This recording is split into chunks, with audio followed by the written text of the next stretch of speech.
আমরা চলে যাব পরবর্তী প্রশ্নে। পৃথিবীর সর্বোচ্চ দেশ কোনটি? সর্বোচ্চ, সর্বোচ্চ বলতে সবচেয়ে উঁচু, বুঝছো? সবচেয়ে উঁচু দেশ কোনটা? আচ্ছা, এই প্রশ্নটার উত্তরটা এক এক জায়গায় এক এক রকম আছে। সেক্ষেত্রে আমরা দুইটা জিনিস এখানে মাথায় রাখার চেষ্টা করব, যে সর্বোচ্চ দেশ আর সর্বোচ্চ অঞ্চল।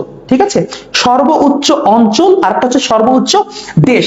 আচ্ছা, আমি এখানে একটু লিখি, অঞ্চল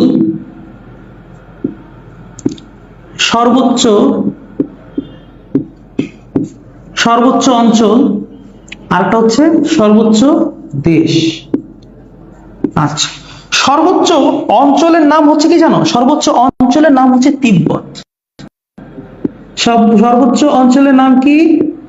তিব্বত। এই তিব্বত হচ্ছে সর্বোচ্চ অঞ্চল, অনেক উঁচু অঞ্চল। ঠিক আছে, এটার উচ্চতা কত? এটার উচ্চতা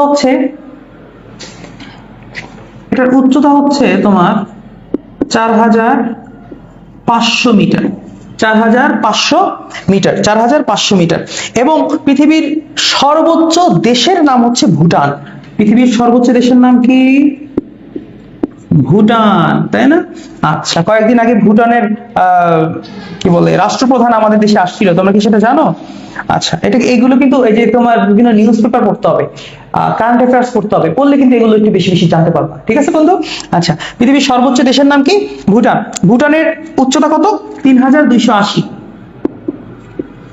3280 মিটার। ঠিক আছে, 3280 মিটার। তার মানে আমরা এখানে দুইটা জিনিস জানলাম এই উচ্চতা শিখতে এসে, যে পৃথিবীর সর্বোচ্চ অঞ্চল মানে সবচেয়ে উঁচু অঞ্চল হচ্ছে তিব্বত। তিব্বত, তোমরা তিব্বত যদি মনে না থাকে, ওই যে তিব্বত ঘামাচি পাউডার দিছো না ছোটবেলা, তিব্বত ঘামাচি পাউডার, এটা দিয়ে মনে রাখবা যে ঘামাচি পাউডার, পৃথিবীর সবচেয়ে উঁচু অঞ্চলের নাম হচ্ছে তিব্বত ঘামাচি পাউডার, অর্থাৎ তিব্বত। তিব্বতের উচ্চতা কত? 4500 মিটার। আর দেশ, পৃথিবীর সবচেয়ে উঁচু দেশ হচ্ছে ভুটান। ভুটানের উচ্চতা কত? 3280 মিটার। এটা কিন্তু মনে রাখতে হবে।